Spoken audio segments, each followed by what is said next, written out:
काय घटना इकडे घडली, कुठला एरिया आणि कोण मेलेला आहे?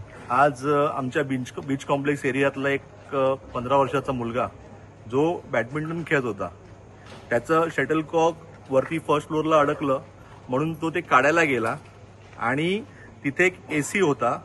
त्या एसीचा करंट आता आम्ही चेक केला तर एवढा सॉलिड करंट होता. त्या करंटच्या झटक्यातच तो मुलगा तिकडे चिपकला. त्याचा व्हिडिओ पण आम्ही तुम्हाला देतोय. किती वाजताची घटना आणि कुठला जे शॉक लागला त्याला कुठली? 7 ते 7:30 मध्ये ही घटना घडलेली आहे.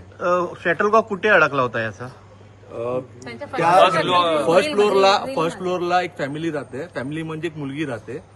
ऍक्च्युली त्या मुलीची हिस्ट्री तुम्ही पाहाल तर गेल्या वेळेला पण दिल्लीमधल्या एका एनजीओने तिच्या अगेन्स्टमध्ये पाऊल उचललेलं. त्या मुलीची मानसिक लेवल थोडीशी म्हणजे एकदम ती मी असं बोलायला वाईट वाटते पण ती थोडी वेडीच आहे आणि त्याच्यामुळे आमच्या विभागातल्या सर्व लोकांना तिचा त्रास होते. ती खूप भानगडी करते, अक्षरशः आमच्याकडच्या लोकांना दगड पण मारते. आणि आज तर तिने असं केलंय की तिने एसी कंटिन्यू चालू ठेवलेला. त्याच्यामुळे तो करंट सप्लाय गेले 2-3 दिवस झाले 100% चालू असणार आणि आज तो मुलगा वर चढला आणि त्याला शॉक लागला. तो जे मुलगा मेला त्याचं नाव काय? आकाश. पूर्ण नाव काय? आकाश संतोष शाहू. किती वय आहे त्याचं? त्याचं वय 15 आहे.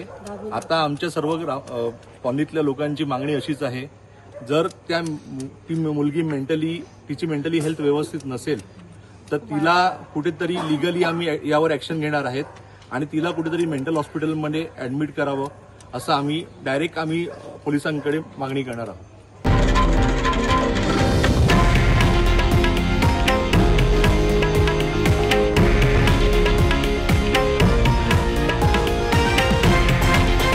हे आहे देशातील नंबर 1 न्यूज नेटवर्क आणि आपण पाहत आहात TV9 मराठी, एकमेव.